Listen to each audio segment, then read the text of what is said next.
This journey began last May when I put together a photo exhibit about the history of Madison County. One of the pictures I included was of a group of jaunty girls in Renaissance-style outfits, some of whom were pointing their crossbows straight at the camera. I liked it so much that when it came time to send an image to the newspaper to publicize the exhibit, I chose this one. Well, the photo ran on a Sunday, and on Monday morning I overheard a woman in the lobby saying, "I saw my picture in the paper. I was a Crossbowette." I zoomed out of my office to meet Shirley Duncan Franklin. After peppering her with questions, I asked if I could email a few more, and she agreed, but she didn't realize what she was getting into. I actually sent her 36 questions. She called her friend and fellow Crossbowette, Diane McKinney Johnson, and together they sent back 7 wonderful pages full of memories and stories. Through Diane and Shirley, I met Doris Ann Koger-Kaiser, Judy Carnes Cotton, Trudy Gaskell Carnes, and J.R. and Kathy Counts Howard.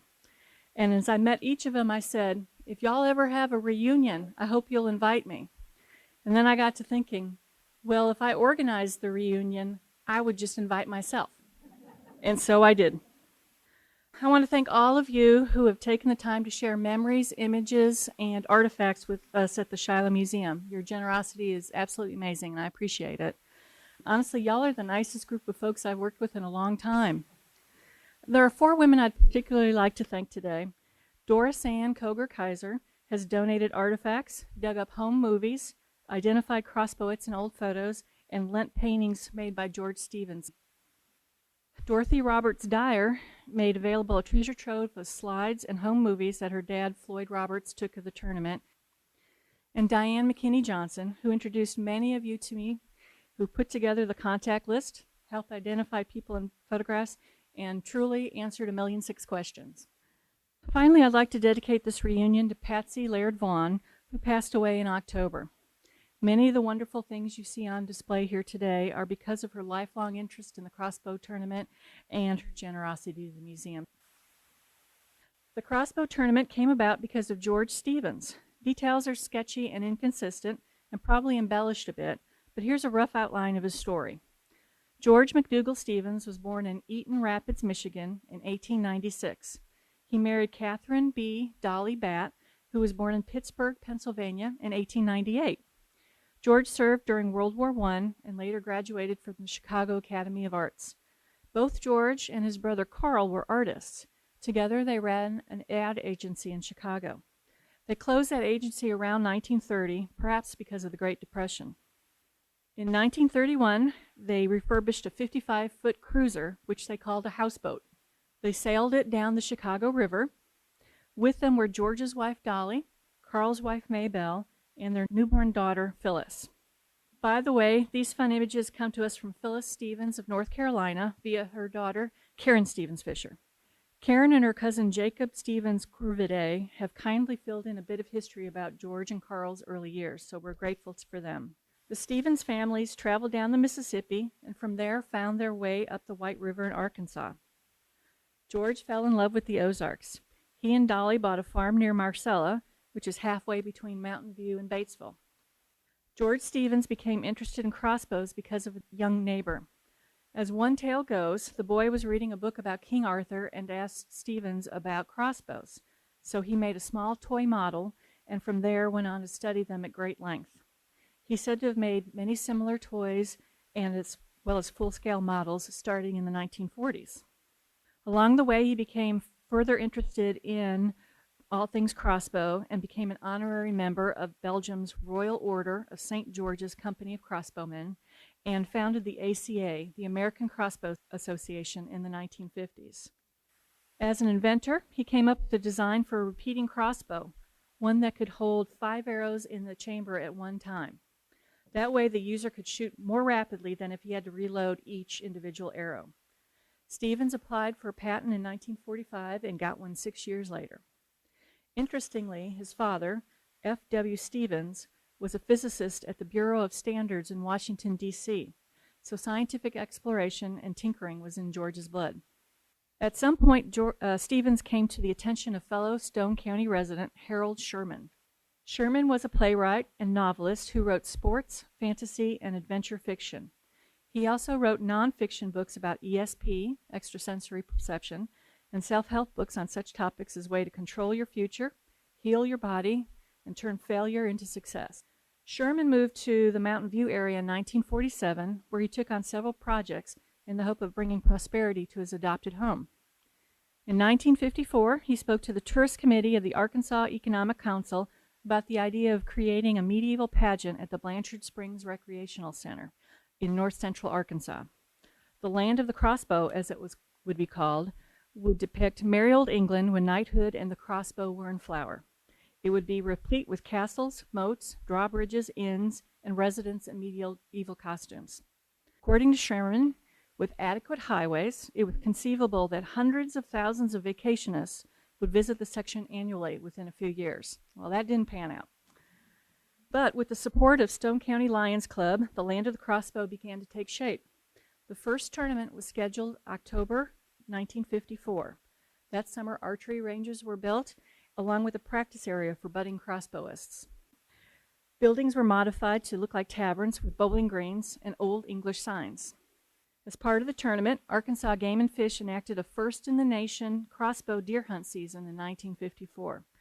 Mrs. Willie Purdom of Mountain View was the first person in the state to harvest a deer with a crossbow. The 1955 tournament featured a group of young girls from Mountain View. Part of the Queen's Guard of the crossbow, they wore a modern-day version of Robin Hood's costume and performed tricks and close-order drills with the crossbow. Stevens even toyed around with the idea of a special carriage for the tournament's princess. Arliss Coger of Huntsville was a druggist, postmaster, community leader, and crossbow enthusiast. He attended the tournament in 1955, winning second place in the crossbow 50-yard marksmanship contest. In 1957, he approached town leaders and fellow businessmen with the idea of moving the tournament to Huntsville. He believed it would be a signature event for the town, much like the craft fair was for War Eagle and the folk festival was for Eureka Springs. Well, fortunately, George Stevens was of a mind to move the tournament too. In the summer of 1957, the land of the crossbow changed and became the land of the bow and arrow. Long bows were now part of the tournament in response to popular demand. Organizers said, as colorful and dramatic as the crossbow is, as a weapon, it is not in wide commercial use of manufacture. Stevens visited Huntsville, liked what he saw, and asked for $125 a month to move to town and promote the tournament. With the upcoming completion of Highways 68 and 23 through Madison County, a crossbow tournament was considered a unique way to attract tourist dollars and to promote Huntsville both as a place to live and start a business. Besides, as a newspaper article argued, it was a chance to let Madison County keep some of our children home instead of paying for their schooling and then letting them move off to find a job. With the hard work of many, a tournament was born. Hand-painted signs were placed at every highway intersection. Residents were urged to clean up town. The Chamber of Commerce allocated funds for publicity, and the Lions Club distributed handbills and posters. Arliss Coger donated land on Governor's Hill for the fairgrounds and the right-of-way for roads. Judge Bill Ledford built those roads, and others built the target backstops and installed poles for the Lancer competition. Curtis Schrum furnished a carriage base, which Ed Reed turned into a fanciful coach. Members of the Huntsville Riding Club formed the Lancers, and a group of 8 girls from Huntsville High School were fitted with costumes said to be designed after the uniforms of the Knights of Malta. They were made by Bernice Cooper and provided by the American Legion. Huntsville's first crossbow tournament was held in October 1958. A crowd of 2,500 came from as far away as Texas, New York, and Virginia. The McClellan Combo played modern and classical music. Food was served by the Huntsville High School Science Club.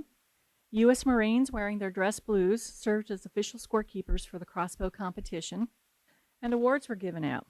Patsy Laird and Doris Ann Coger were 2 of a handful of crossbowettes who actually competed in the competition in the tournament's early years. Nancy Dreyer, the tournament queen, was driven to the stage in a coach pulled by 6 matching pinto ponies. She was escorted by lancers and crossbowettes. Some of those crossbowettes got to ride the ponies. The crossbowettes impressed the crowd with their display of precision drills and specialty crossbow tricks, and the lancers thrilled onlookers by using their long lances to spear wooden rings while riding at full gallop. With a successful tournament behind them, organizers devised new entertainments and amenities. They offered a chicken barbecue, an arts and crafts fair, downtown parades and street dances, pancake breakfasts, and a retail shop where George Stevens sold crossbows to curious visitors. I don't know if you can see it on the left-hand side. That's where Harold Phillips tacked up souvenir photos for sale, and some of you all have brought in his photographs. Phelps was the official photographer for the Arkansas Publicity and Parks Commission and a longtime supporter of the tournament, going back to its days in Blanchard Springs. Special guests in attendance over the years were Governor Orval Faubus, Miss Denmark, Miss Arkansas.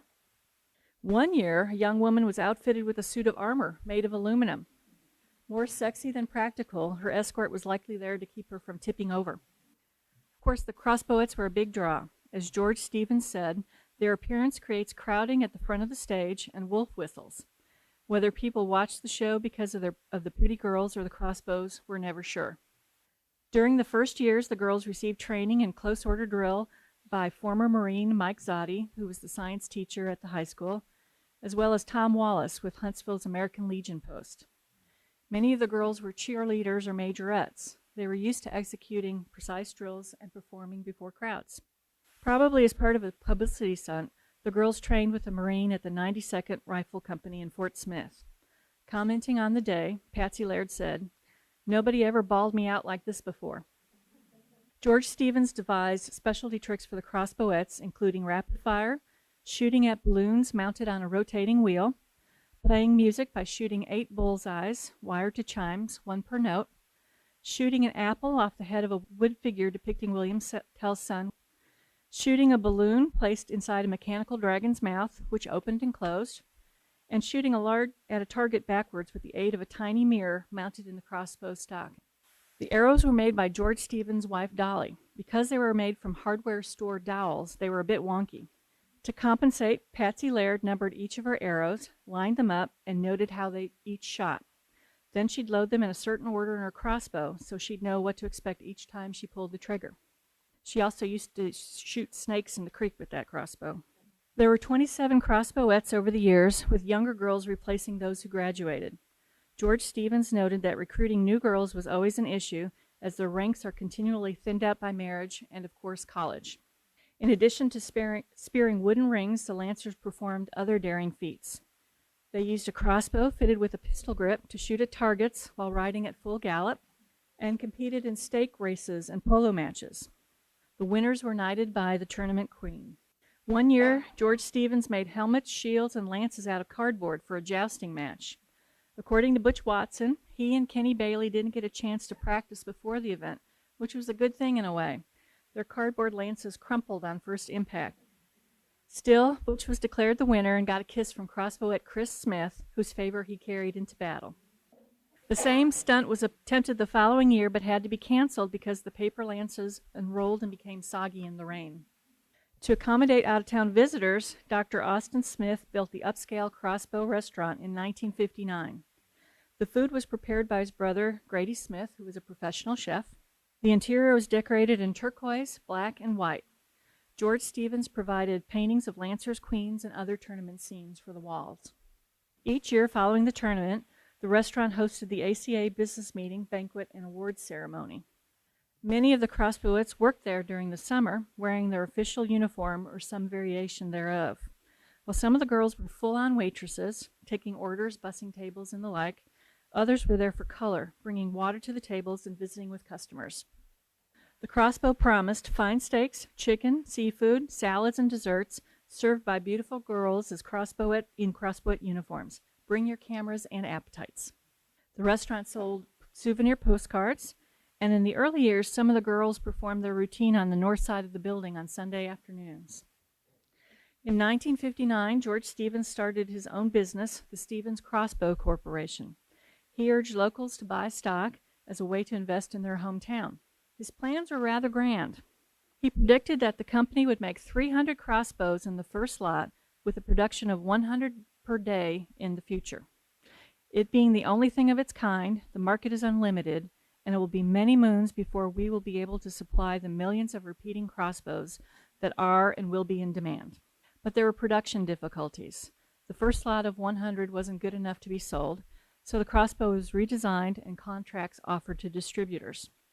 One such distributor was Paul Peavy of Springdale. To help sales, he got up a team of pretty girls from Huntsville High School.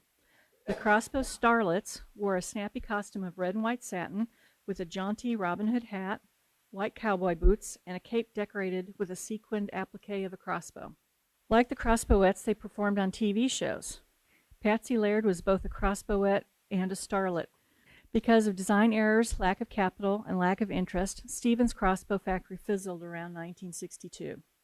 Various strategies were used to publicize the town in the tournament. Booths were set up at fairs, and organizers reached out to national television broadcasters like CBS, which offered to televise the event live if each activity flowed smoothly from one to the another, so they wouldn't have to stop their camera. That didn't pan out either. Articles ran in such newspapers as the Tulsa Daily World, the St. Louis Post-Dispatch, and the Memphis Press Scimitar, as well in specialty magazines like Bow Hunting. Huntsville's Chamber of Commerce included the Crossbowettes in a brochure advertising the town as a sportsman's paradise. And the Crossbowettes served as tournament ambassadors. George Stevens once said, "A pretty girl, or better still girls, will probably get an organization more publicity than any other gimmick."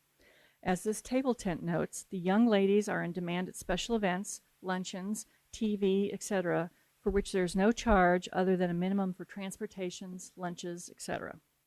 The Crossbowettes appeared in parades like the State Livestock Show, gave performances at events like political rallies and the Prairie Grove Clothesline Fair, were featured on hometown television shows in Fort Smith, Little Rock, and Springfield, Missouri, and they performed their routines for such groups as the VFW, the Rogers Lions Club, and the Arkansas Archaeological Society. Organizers even connected with Susie Jackson, Miss Arkansas 1959. She was outfitted with her own Crossbowette uniform, including a velvet cape, which she wore to special events. During the 1960 Miss America pageant, she gave a 10-minute crossbow demonstration. She even presented Johnny Carson with a crossbow worth $150 during a broadcast of his New York-based TV show, Who Do You Trust? Carson was said to be an archery enthusiast. Despite all this effort, attendance faltered. In 1961, the crowd was tallied at 1,500, down 1,000 since 1958. A 1962 news article said that the crowd was not as large as had been expected, but that grandstands were filled to near capacity. 3 years later, George Stevens warned that attendance has fallen off sharply in the past few years, and he said it will take a lot of work to gain back these people. Even the Madison County Record seemed to lose interest, only running a few articles and photos in the later years. The days of pageantry ended with the 1967 tournament. Rain forced the cancellation of some events, but not the crossbow competition. The following year, the ACA tournament continued at Withrow Springs State Park, minus the Lancers and Crossbowettes. In addition to target shooting, a hunt shoot was added, with competitors shooting at life-size deer silhouettes. A tournament queen was still crowned, but she was one of the competitors, not a Crossbowette. Still, she got to wear the old Crossbowette crown. George Stevens stayed involved with the ACA and competed in its tourney. He also continued to make crossbows, working to find uses for them beyond sporting activities. According to Stevens, his crossbows were used to tranquilize elephants in Africa, hunt whales in Canada, and kill Viet Cong soldiers in Vietnam. He designed the Commando crossbow at the request of several soldiers who he said were presently using it in combat situations. In 1978, he published his book, Crossbows, 35 Years with the Weapon. It covered the history of the crossbow through the ages and addressed design considerations, shooting techniques, and safety issues. In 1997, a bit of fresh air was injected into the tournament as Renaissance festivals grew in popularity. With plans to revive the event and restore it to its former glory, an out-of-state company organized the 3-day Withrow Renaissance Festival in coordination with the American Crossbow Association. Over 12,000 attendees enjoyed costume performers, arts and crafts, music, jousting, axe throwing, the crossbow competition, and the Boar's Head feast with a roast pig. I think George Stevens would like to have been there. The festival continued through 1999, when a late start in organizing and rainy weather contributed to a lower than expected attendance. So the ACA tournament continued as it has before, minus the festival. The last competition was likely held in 2003. The 1980s saw some tragic losses. The Queen's coach, which was stored in a shed on Joe and Claudette Elsie Schrumm's farm, was destroyed by fire. The Crossbow Restaurant burned down in 1986, taking with it George Stevens' paintings. And sadly, George and Dolly Stevens fell into ill health, which may have led to George's heartbreaking decision to take their lives in 1982. But fortunately, because of all of you, your generosity in sharing images, memories, and artifacts, the Shiloh Museum will be able to preserve and share the history of Huntsville's crossbow tournament with future generations for many years to come. So thank you.